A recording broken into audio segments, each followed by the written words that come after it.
a respeito da atividade do senhor Frei Chico dentro lá do Sindinap. Eu aproveito e pergunto ao senhor Milton, como presidente do Sindinap, para que ele nos informe, porque isso nós queremos saber qual era a remuneração do Frei Chico no Sindinap. Essa é uma pergunta, né, que foi colocado aqui, que ele não fazia nada de ilícito, que ele tinha só uma função política. Eu não entendo por que não pode informar a nós, senhor Milton, qual era a remuneração do senhor Frei Chico lá no Sindinap, o sindicato que o senhor presidia.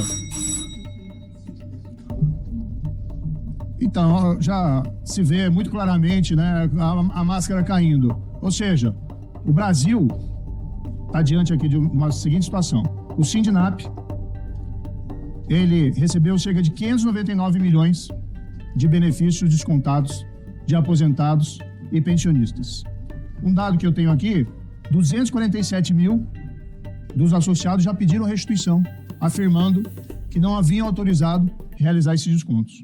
Ao contrário do que foi falado, houve um crescimento da arrecadação desses descontos em 2023 e 2024. Em 2022, 93 milhões de reais. Em 2023, 151 milhões de reais. Em 2024, 152 milhões de reais. Nós vimos aqui também, na apresentação, principalmente do relator, mas embasado em documentos, que o Sindinap realizou transações financeiras expressivas com empresas ligadas aos dirigentes. Vimos aqui o pagamento Gestora Eficiente, 2,7 bilhões, que tem por sócia a esposa do senhor Milton Batista.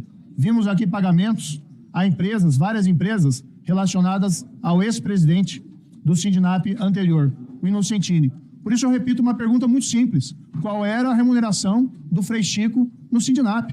O senhor acabou de responder, Silêncio, o meu predecessor, e o senhor quer dizer que o Frei Chico tinha uma atividade plenamente lícita dentro do sindicato.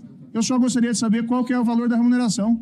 Eu acho que o Brasil tem direito de saber, senhor Milton, porque o Sindinap, e aqui eu não vou fazer um juízo de culpa, mas o Sindinap está sendo investigado por ter recebido 599 milhões de descontos associativos sob suspeita. 247 mil desses associados já pediram a devolução, dizendo que foram vítimas de fraude. Do outro lado, o sindicato tem transações financeiras expressivas com pessoas e empresas ligadas aos familiares dos dirigentes, inclusive a Vossa Senhoria. E aqui, de repente, quem a gente tem dentro do quadro do sindicato? Que entrou, aliás, em 2023. O irmão do presidente da República, contratado pelo mesmo sindicato, beneficiado pelas fraudes nos descontos associativos. E aqui nós temos o depoente que vem, que a gente respeita o direito ao silêncio, mas o senhor não tem a capacidade, de informar que a relação foi... Silêncio, por favor. Mas o senhor não tem condições de informar a remuneração do Frei Chico? Quem contratou o Frei Chico? Foi o Lula que pediu ao senhor para contratá-lo? Foi o Carlos Lupe que pediu para contratá-lo? O senhor não entende que o Brasil merece uma resposta em relação a isso? Ou tem algo de errado, de ilícito nessa contratação? Presidente, eu lamento, né, que uma pergunta simples como essa e a falta da resposta aqui gera uma sombra, uma suspeita enorme em cima do Frei Chico e da relação dele com o Sindinap. Mas faço uma outra pergunta. Nós vimos um padrão de empresas ligadas ao senhor e a outros dirigentes do Sindinap recebendo milhões de reais. Vamos verificar se esses pagamentos tinham causa, mas no mínimo aqui eu tenho um enorme conflito de interesse que diz já que a governança do Sindinap que o senhor preside não atende mínimos padrões éticos. Mas pergunto, havia pagamentos do Sindinap para empresas também relacionadas ao Frei Chico, para pagamentos indiretos a ele realizados também? Se sim, quais são essas empresas? Outra pergunta simples. O senhor pode dizer simplesmente não, responder não, ou não tinha, ou pode esclarecer se havia sim esses pagamentos e quais são essas empresas. Lembrando aqui das suspeitas existentes em relação ao Sindinap. Havia empresas controladas direto ou indiretamente pelo Frei Chico, ou que levariam benefício indireto ao Frei Chico, pagas pelo Sindinap? Eu tenho uma outra pergunta aqui, e algo que me chamou a atenção, e no princípio eu até achei favorável ao Sindinap, que foi o fato da... Senhores, por favor, silêncio. A Tônia Galetti, numa reunião do Conselho Nacional da Previdência Social, fez um alerta a respeito dessa fraude. Estava presente ali o ministro Carlos Lupe e estava presente igualmente. Presidente, eu vou pedir pelo menos a dignidade do depoente prestar atenção às perguntas. Pois não, senhor. Porque respeito precisa também, advogado. Eu peço para devolver o meu tempo aqui, pelo menos 1 minuto. Pois não, senhor. Numa reunião aqui do Conselho Nacional da Previdência Social, 12 de junho de 2023, a senhora Tônia Galetti, que era diretora do Sindinap, fez um alerta ao Carlos Lupe e fez um alerta ao Volney Queiroz, ali presente. A senhora Tônia Galetti relatou que havia solicitado a inclusão da discussão sobre os acordos de cooperação técnica das entidades que possuem descontos de mensalidade junto ao INSS na pauta da reunião, a qual não foi aprovada, uma vez que a pauta já estava elaborada. Reforçou a sua solicitação, tendo em vista as inúmeras denúncias feitas e pugnou para que fossem apresentadas a quantidade de entidades que possuem ACTs com o INSS, a curva de crescimento dos associados nos últimos 12 meses e uma proposta de regulamentação que trouxesse maior segurança aos trabalhadores, ao INSS e aos órgãos de controle. O senhor não é a Tônia Galetti, mas trabalhava com ela, era a diretora jurídica do seu sindicato. Certamente o senhor tomou conhecimento dessa manifestação. O senhor confirma essa manifestação da Tônia Galetti nessa reunião do Conselho Nacional de Previdência Social? Gostaria aqui de saber se o senhor tomou conhecimento de alguma providência que foi tomada pelo senhor Carlos Lupe a partir dessa denúncia feita pela senhora Tônia Galetti. O senhor, que era próximo ao Carlos Lupe, pelo que nós vimos nas fotos e pela sua própria vinculação ao PDT, o senhor alguma vez provocou o Carlos Lupe sobre esse assunto? O senhor, por acaso, chegou a ele e disse, olha, a Tônia fez um alerta, nós precisamos ver isso, estamos preocupados, isso não foi tratado na reunião? O senhor saberia me esclarecer? Uma outra pergunta aqui, o dado que eu tenho é que houve o retorno da senhora Tônia Galetti por 26 vezes em novas reuniões do Conselho Nacional da Previdência Social. Em alguma dessas oportunidades, senhor Milton, ela voltou a tocar nesse assunto? Por exemplo, na reunião seguinte, o Lupe falou que ia tratar na próxima reunião desse assunto de novo. A senhora Tônia chegou ali a dizer, olha, vamos retomar aquele assunto? Ou 2 ou 3 reuniões depois, em algum momento isso foi retomado? Isso foi comunicado ao senhor? Porque a impressão que fica aqui, senhor Milton, e essa impressão acaba sendo reforçada pelo seu silêncio. Veja que o senhor não consegue responder nem a remuneração do Frei Chico, ou se ele recebeu dinheiro por outros mecanismos ali do Sindinap. Mas a impressão que fica é que, de alguma forma, deram um cala-boca aqui no Sindinap, após essa denúncia. Porque não voltou. Não voltou na pauta do Conselho, seja por iniciativa do Carlos Lupe, mas também não voltou pela senhora Tônia Galetti. Não voltou pelo senhor. Nenhuma providência foi tomada. Aí o senhor pode responder, eventualmente, aqui, não. A gente não voltou nesse tema porque a gente entendeu que o ministro não estava interessado em mexer. Mas o senhor está em silêncio. Então, o que fica a impressão é que o Sindinap, talvez aqui num primeiro momento até, querendo evitar que a fraude continuasse, pelo menos por outros sindicatos, que talvez se retirassem associados ao Sindinap, mas não voltou nesse assunto.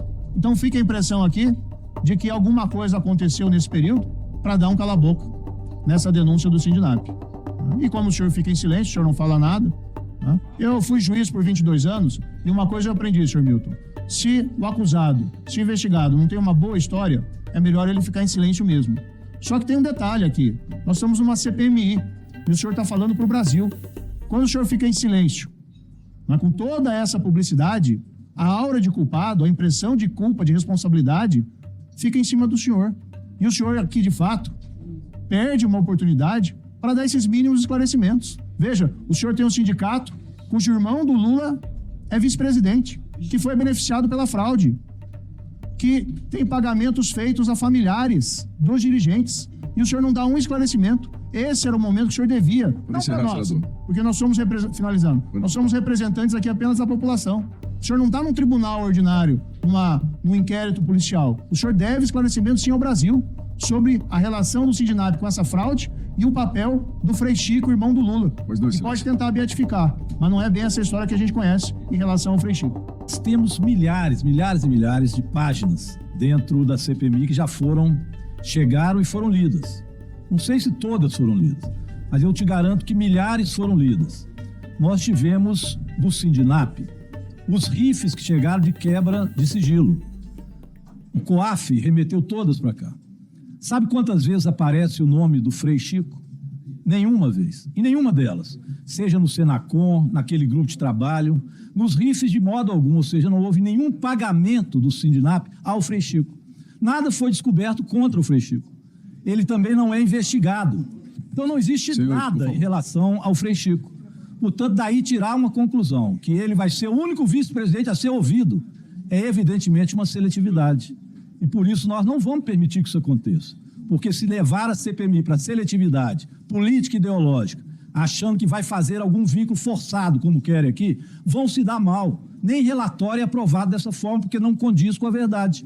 Então ninguém da oposição ao governo do presidente Lula conseguiu apontar nada em relação ao Frei Chico, a não ser o caso dele ser irmão do presidente Lula, o que para ele deve ser uma glória, assim como também é do presidente Lula ser irmão dele. Nenhuma palavra, nenhum nome do Frei Chico, nada, nenhum pagamento, absolutamente nada. Hoje só ficou demonstrado aqui que o Frei Chico não tem absolutamente nada a ver com a questão da Previdência. Esse é o primeiro ponto que eu queria colocar. Segundo, falaram muito do habeas corpus do Flávio Dino. Que absurdo o habeas corpus do Flávio Dino. Eu também acho que devia ter todo mundo aqui sem habeas corpus. Mas já teve 7 habeas corpus. O André Mendonça deu 2 habeas corpus. Cássio Nunes, Fux e um do Flávio Dino, 2. Do André Mendonça, o Careca e o Camizotti. Sendo que o habeas corpus do André Mendonça, que eu não vi ninguém criticar, nem Vossa Excelência, nem o relator, pelo menos hoje, ninguém fez a crítica. E o Camizotti simplesmente não precisou nem de vir aqui. E já se fala agora da gente ir até a Polícia Federal, não deve ser a gente todos. Alguns irem à Polícia Federal para fazer a fala em relação ao Camizotti. Ora, é evidente que esse habeas corpus do André Mendonça foi o que mais extrapolou, porque sequer permitiu que o Camizotti viesse aqui. Deu a ele a opção de não vir. O ministro terrivelmente evangélico, que foi indicado por Jair Bolsonaro. Aqui também reinou a seletividade. Mas eu queria colocar algumas fotos, porque as fotos também engraçadas, são seletivas. Vamos ver algumas fotos? Coloca aí para mim, por favor. Eu não vou falar da foto daqueles que servem de chofé da Conafé. Isso eu não vou falar, porque senão eu dou direito de resposta. Mas todo mundo já viu aí quem é que foi chofé da Conafé. A Conafé é uma empresa, uma entidade que milhões e milhões. Põe o último, esse aí é o último, é antes desse, pode passar, o último esse aí. Eu queria colocar as primeiras fotos. Olha, vamos ver essa foto aí, olha. Essa foto aí é um resort chique. Teve uma festa grande lá, foi a festa do Camizotti. Olha que chique. Essa aí vale mais do que as piscinas que mostraram aqui. Olha que foto grande. Agora olha depois dessa foto quem estava lá. Tem até um senador aí, não sei nem se viu o uísque lá pro Camizotti, né? Pode ter até garçom do Camizotti. Esse estava no festão, né? Tava lá no Regabof do Camizotti, naquela mansão maravilhosa. Mas olha as outras fotos que vem aí. Tem aí, olha, tem governadores dos bilionários. Tanto do Cavalcante, que teve aqui, quanto também do Nelson Williams. Mostra a outra do Nelson Williams. Esse é o Fusquinha. Famoso Fusquinha, olha aí. Olha lá o governador Tarcísio, junto com Nelson Williams e Fernando Cavalcante. Eu não sei se quem gosta de mostrar foto, porque não mostraram essas, né? E lá no Palácio, ó, tá lá, chique, o Nelson Williams e o Cavalcante, muito chiques lá nas fotos. E mostra agora, por favor. Aí, continua isso lá, foi uma beleza. Mostra agora o gráfico, que eu queria ver também, para não dizer, aí, vamos ver a seletividade também que a gente tem em relação aos gráficos que são mostrados. Essa amarela aí é do Sindinaf, que está sendo investigado e tem que ser investigado mesmo. Se tiver coisa errada, vai ter que pagar por tudo. Olha lá do Sindinaf, é amarela, que vem a antiga e ela diminui lá no governo do Lula. A foto está desfocada aí, tá bom. Olha a vermelha, que é da Conafer. Ela começa lá em 2019, no Temer, e vai crescendo, só vai diminuir no governo do presidente Lula depois. E cresce durante o governo Lula também, claro, porque ela continuou e o esquema da quadrilha continuou. Olha a azul. A azul é da AMAR, a mesma coisa. A AMAR que hoje também recebeu visita aí da Polícia Federal. E a verde, que é da AMBEC. Olha a diferença aí da linha amarela para as outras linhas das entidades. Sabe por que é isso, presidente? Eu vou tentar explicar isso novamente, porque isso tem uma lógica que é importante. Antigamente, era obrigatório ter entidades sindicais. Presidente, isso é muito importante. Entidades sindicais tinham que ter carta sindical para ter o desconto. Funcionava dessa forma. Teve um escândalo em 2018 e o ministro do Trabalho, ele caiu porque ele foi afastado, suspenso, sabe por quem? Pelo ministro Fachin. O roubo na época foi muito grande, o ministro era Elton Iomura. Ele era um ministro do governo Temer. E ele caiu porque ficou comprovado que tinha 4 milhões de reais envolvido em cada carta sindical que era oferecida e dada no Ministério do Trabalho. 4 milhões por carta sindical. Foi um escândalo na época. Estava envolvido nesse escândalo Roberto Jefferson, Ademir Camilo, Paulinho da Força, Nelson Marquiselli, tudo gente do PTB que depois vieram ao Centrão e hoje são todos bolsonaristas. Não estou querendo dizer que isso significa que todo bolsonarista está envolvido nisso, nada disso.